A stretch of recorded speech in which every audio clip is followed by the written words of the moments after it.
Hello කොහොමද යාළුවනේ අද මම ඔයගොල්ලන්ට කියලා දෙන්න හදන්නේ කටට සැරට කොත්තුවක් හදන්නේ කොහොමද කියලා. එන්නකෝ අපි බලමු. මම මෙතන අරන් තියනවා පාන් පිටි ග්‍රෑම් 500ක් වගේ.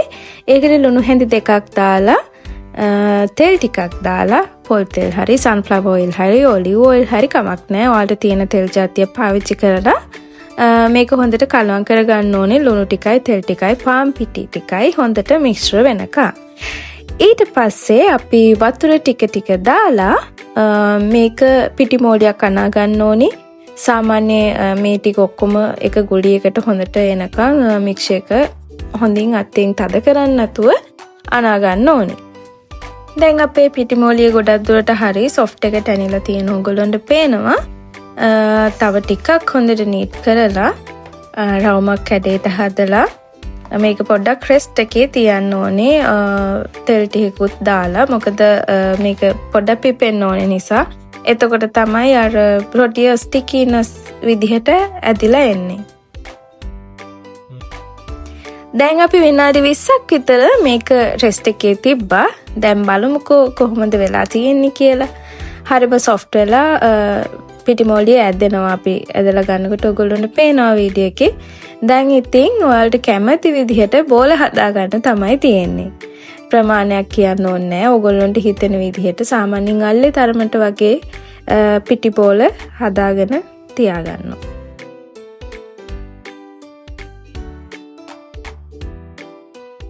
මේ විදිහට ලස්සනට පිළිවෙලට පිටි බෝල ටික හදා ගන්න ඕනේ. දැන් අපි පිටි බෝල ටික හදලා ආය ටික වෙලාවක් මේක රෙස්ට් එකේ තියන්න ඕනේ. ඒකට අපි ආයෙමත් පොල් තෙල් ටිකක් දාලා පොඩ්ඩක් ආයේ රෙස්ට් එකේ වහලා තියමු.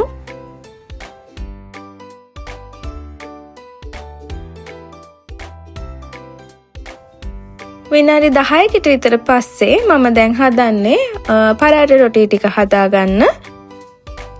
ඔයාලට මේ වෙලාවේ වර්කින් টොප් එකක් යූස් කරන්න පුළුවන්. මම මේ වෙලාවේ යූස් කරන්නේ රෝලින් පින් එකයි බෝඩ් එකයි. හොඳට මේක අර ඇදෙන රොටි පල්ප් එකක් වගේ හැදිලා තියෙන්නේ. ඔයාලට පුළුවන් තරම් මේක තුනී කරගන්නකොට මේ කොත්තුව රසට ගන්න පුළුවන්. පෑන් එකක් ලිපේ තියලා රොටි ටික හොඳට හදා ගන්නවා. හරිම හොඳයි සුවඳයි. මොකද අපි දැන් ලංකාවේ හිටියත් පරාට රොටි එක කඩෙන් ගන්න පුරුදු වෙලා ඉන්න කට්ටියට ඔන්න ඉතින් කඩෙන් ගන්න ඕනේ නැහැ. ලේසියෙන්ම ගෙදරම පරාට රොටි ටිකක් කොත්තු ටිකක් හදා ගන්න පුළුවන්. මේ විදිහටම රොටි පල්ප් එක අනාගත්තහම ඔයගොල්ලන්ට පේස්ට්‍රි හදන්න උනත් පුළුවන්. රෝල්ස් පැටිස් ඒ වගේ දේවල් වලට උනත් මේ විදිහටමයි පිටි මෝලිය අනාගන්නේ. දැන් මේ පේනවනේ හොඳට බෝල දාලා රොටි ටික පුච්චනවා. මේ විදිහට මම රොටි ඔක්කොම ටික හදා ගන්නවා. වැඩි වෙලාවක් යන්නේ නැහැ. රොටිය පිච්චෙන්න නම් හරිම ලේසි. මේ පේනවනේ හරිම සොෆ්ට් එකට තියෙනවා. මම ඔයාලට කඩලත් පෙන්නන්නම්කෝ. මේ විදිහට රොටි එක සොෆ්ට් එකට කැඩෙනවා. ඔයගොල්ලන්ට උනත් පේනවා. දැන් අපි මේ ටික දෙක තුනක් තියලා අපි මේ ටික කපා ගන්නයි යන්නේ. මෙහෙම රෝල් කරලා පොඩි පොඩි කෑලි වලට කපා ගන්නවා නම් ඒත් කැමති. කට්ටියට ඕන විදිහට කපා ගන්න පුළුවන්. මම නම් කැමති පොඩි පොඩි කෑලි වලට කපා ගන්න.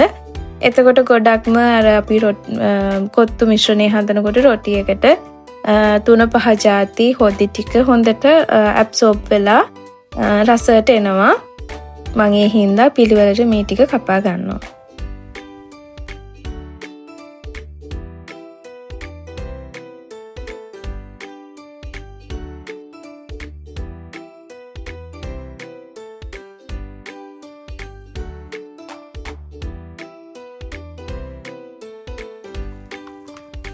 දැන් රොටි ටිකත් ඔක්කොම කපාගෙන ඉවරයි. මේ ඔයගොල්ලන්ට පේනවනේ මේ ටික වෙන් කරලා ගන්න පුළුවන් අපිට. ඇලෙන්නේ නැහැ. හරිම සොෆ්ට් එකට කෑලි ටික වෙන් වෙලා තියෙනවා. දැන් අපි ඒකට කොත් එකට ඕනේ දේවල් ලෑස්ති කරගෙන තියෙන්නේ. කපාගත්ත කොත්තු රොටි ටික, ලුණු ටිකක්, ඔයගොල්ලන්ට බෙල් පෙපර් ගන්නත් පුළුවන්. මම මෙතන මාළු මිරිස් ටිකක් අරගෙන තියෙනවා. කැරට්, චිකන් බැදලා පොඩි පොඩි කෑලි වලට කපලා ගත්තා. ඉඟුරු සුදු ලුණු, ඒ වගේම ගෝවා ටිකක් කපාගෙන තියෙනවා. මේ අතරේ මං චිකන් ග්‍රේවි එකක් හදාගෙන තියෙන්නේ. චිකන් කරි එකක් හදාගත්තා. ඒකේ හොදි ටිකක් අපිට ගන්න පුළුවන්. දැන් අපි කොත්තු එක හදමු. භාජනයක් තියලා ඒක රත් වෙනකොට තෙල් ටිකක් දාගෙන ඉස්සෙල්ලාම මේකට ඉඟුරු සුදු ලුණු ටික දානවා පොඩ්ඩක් බැදෙන්න. සුවඳට තියෙන්න ඕනේනේ. ඒ හින්දා ඒ ටික ඉස්සෙල්ලාම බැදෙන්න දාලා ඒක බැදීගෙන එනකොට අපි ගෝවා ටික එකතු කරගන්නවා. මම මේ වෙලාවේදී එක්කෙනෙක්ට එක පෝෂන් එකක් හදන විදිහ තමයි ඔයගොල්ලන්ට පෙන්වන්නේ. මොකද එතකොට අපිට රේසි කලවම් කරගන්න හැමදේම හොඳට කලවම් වෙන්න ඕනේ කොත්තු රොටි එක. මොකද පිටරට ගින්න අපිට කොත්තු එකක් හදා ගන්නවා කියන එක ලේසි නැහැ. කඩෙන් ගිහිල්ලා ගන්න විදිහක් නැහැ. අපිට කොත්තුව මික්ස් කරගන්න අර සාම්ප්‍රදායික කොත්තුවක් හදන විදිහකට ඒක හොඳට මිශ්‍ර කරගන්න අමාරු නිසා එක්කෙනෙක්ට එක පෝෂන් එකක් ගානේ තමයි මම ගෙදරදී හදන්නේ. ඒක ලේසි හොඳට මිශ්‍ර වෙනවා. රසත් ඒ වගේම තියෙනවා.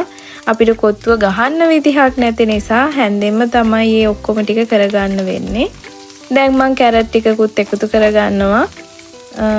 මේ ගෝවා එකයි බිත්තරයකුත් දාගත්තා මම. ඒකයි කැරට් ටිකයි හොඳට දැන් තෙලේ මැලවෙන්න දෙන්න ඕනේ. දැන් තෙලේ මැලවිලා තියෙන්නේ. මම ලුණු ටිකක් දාගන්නවා. ලුණු ගොඩක් එකතු කරගන්නේ නැහැ. මොකද අපි චිකන් ග්‍රේවි එක දාගන්න නිසා ඒකේ ලුණු රස තියෙන හින්දා ලුණු චොට්ටක් තමයි එකතු කරගන්නේ. ඒකත් හොඳට කලවම් කරගන්නවා. මේ වෙලාවේදී තව ටිප් එකක් කියන්නම් මම. ඔයාලා කැමති නම් අබ පේස්ට් එකෙන් පොඩ්ඩක් එකතු කරගන්න පුළුවන් මේ වෙලාවේ. මම වැඩි ආස නැති හින්දා මම ඒක එකතු කරගන්න නැහැ. ඊළඟට අපි සෝයා සෝස් ටිකක් දාගන්න ඕනේ. ඒකත් ගොඩාක් දාගන්න එපා. පොඩ්ඩක් දාගත්තාම ඇති. පොඩ්ඩක් රස මික්ස් වෙන්න ඕනේ නිසා. දැන් අපි කපාගත්ත මාළු මිරිස් ටික එකතු කරගන්නවා. දැන් හොඳටම මැලවිලා තියෙන්නේ අපේ එළවලු ටික. මේකත් මික්ස් කරලා ඊළඟට අපි ලුණු ටිකක් දාගමු. තව පොඩි වෙලාවක් මේ ටිකත් අපි මික්ස් කරලා ඒ මාළු මිරිස් ටිකයි ලුණු ටිකයි පොඩ්ඩක් මැලවෙන්න තියමු. ගොඩක් ඕනේ නැහැ. ඒක මම ගන්නේ සාමාන්‍ය අපි කනකොට කටට මේ හැපෙන ගතියට. දැන් ඉතින් හරි මාර සුවඳයි. මම කොත්තු කෑලි ටිකත් එකතු කරගන්නවා. කොත්තු රොටි ටිකත් මේ විදිහට එකතු කරලා ආයෙත් හොඳට කලවම් කරගමු. දැන් අපි චිකන් ග්‍රේවි එක එකතු කරගන්නවා. ගොඩක්ම කොත්තු එකේ රස රැඳෙන්නේ චිකන් ග්‍රේවි එකත් එක්ක. තව ටිප් එකක් කියන්නම්. ඕගොල්ලෝ මේකට චිකන් ග්‍රේවි එක හදා ගන්නකොට ඇඹුල් රසට ගොඩක් හදාගන්න එපා. ගොඩක එකතු කරගන්න එපා. තක්කාලි කෑල්ලක් පොඩ්ඩක් දාලා චිකන් ග්‍රේවි එක හදාගන්න. දැන් ඔක්කොම හොඳට මික්ස් වෙන ඔයගොල්ලන්ට පේනවා. අපිට කොත්තු කඩේ හදනවා වගේ මික්ස් කරගන්න විදිහක් නැති වුණාට ඒක කට් කරගන්න විදිහක් නැති වුණාම අපිට කොත්තු නොකා ඉන්න බෑනේ. ඒ හින්දා ගෙදරදී මේ විදිහට හදාගන්න පුළුවන්. හරිම ලේසි. රොටි එක හොඳට හදාගත්තාම මේක හරිම රසයි. කඩේ ගේන කොත්තු එකටත් වඩා රසයි. දැන් නම් හරිම සුවඳයි. මං කැමති චුට්ටක් අර ගොඩ ග්‍රේවි එකක් නැතුව ෆ්‍රයි වෙනවට. දැන් චිකන් කෑලි ටිකක් දාලා බැදගත්ත චිකන් කෑලි ටිකක් දාලා මික්ස් කරගත්තාම පොඩ්ඩක් මේක ෆ්‍රයි වුණාම හරිම ෂෝක්. දැන් අපේ කොත්තු එක රෙඩි. ඔයාලට පේනවනේ රස පාටට තියෙනවා. ඕගොල්ලොන්ට තව ඕනනම් මේකට කෑලි මික්ස් එකතු කරගන්නත් පුළුවන්. මං ටිකක් සැර අඩුවෙන් කන නිසා මං ඒක එකතු කරගත්තේ නෑ. ඔයාලට ස්පයිසි ගොඩක් ඕනේ නම් තව කෑලි මිරිස් ටිකක් එකතු කරගන්න. මේ තියෙන්නේ අපේ මීල් එකේ ෆයිනල් ලුක් එක. දැන් ඉතින් කන්න පුළුවන්. මේක ඇත්තටම දුලුදුක් කෑමක්. අපි වගේ පිටරටින් අයට ලේසියෙන් හදා ගන්න පුළුවන්. මේ වගේ තවත් වීඩියෝ එකකින් හම්බ වෙමු.